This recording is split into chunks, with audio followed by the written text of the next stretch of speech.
সত্যি কথা, ইঞ্জিন ব্রেকটা যে কতটা কাজে দেয় এটা আসলে বলার মতো না। যদি ঠিকঠাক মতো ইঞ্জিন ব্রেক করতে পারি তাহলে অনেক দুর্ঘটনা থেকে মানে বেঁচে ফেরা যায়। একটা কথা বলি, ইঞ্জিন ব্রেক আপনি যদি মানে ইঞ্জিন ব্রেকটা কি, সেটা হচ্ছে কি জানেন? ইঞ্জিন ব্রেকটা হচ্ছে আপনি ক্লাচ ছেড়ে দিয়ে ব্রেক করবেন, 2 চাকার ব্রেক, এটা ইঞ্জিন ব্রেক। সাথে একটা গিয়ার ডাউনশিফট দিবেন, একটা করে গিয়ার ডাউনশিফট দিবেন, তাহলে ইঞ্জিন ব্রেক হয়ে গেল।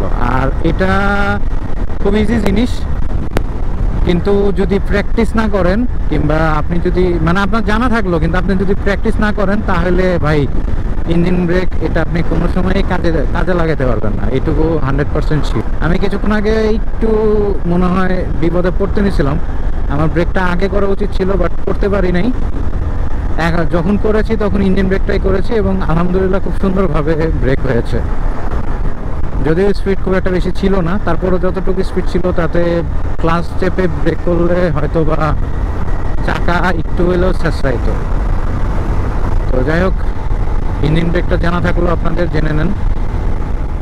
আর আমি বেসিক্যালি চালানোর সময় যেটা করি সেটা হচ্ছে আমার ক্লাচের উপরে হাত আসলে রাখি না আমি, যার কারণে আমার ব্রেক করতে সুবিধা হয়। কারণ ক্লাচের উপরে হাত রাখলে দেখা যাবে যে মানে মন না চাইতেও আমি হুট করে ক্লাচের উপরে হাত চেপে ধরছি, তখন আমার ইঞ্জিন ব্রেকটা কাজে দিবে না, মানে হবে না আর কি। হঠাৎ করে দেখা যাবে ক্লাচ চেপে বসবো, তখন চাকা ছেঁচড়াবে। তো এই হচ্ছে মূল কাহিনী। ইঞ্জিন ব্রেকটা হয় হচ্ছে মূলত ইঞ্জিনের শক্তিতেই, ইঞ্জিনকে মানে যে শক্তিটা দিয়ে আপনাকে আগিয়ে নিয়ে যাচ্ছে সেম শক্তিটা আবার রিভার্স করে দিয়ে আবার মানে গাড়িটাকে থামানোর চেষ্টা করছি আমি। এটাই হচ্ছে ইঞ্জিন ব্রেক, এছাড়া আর কিছু না।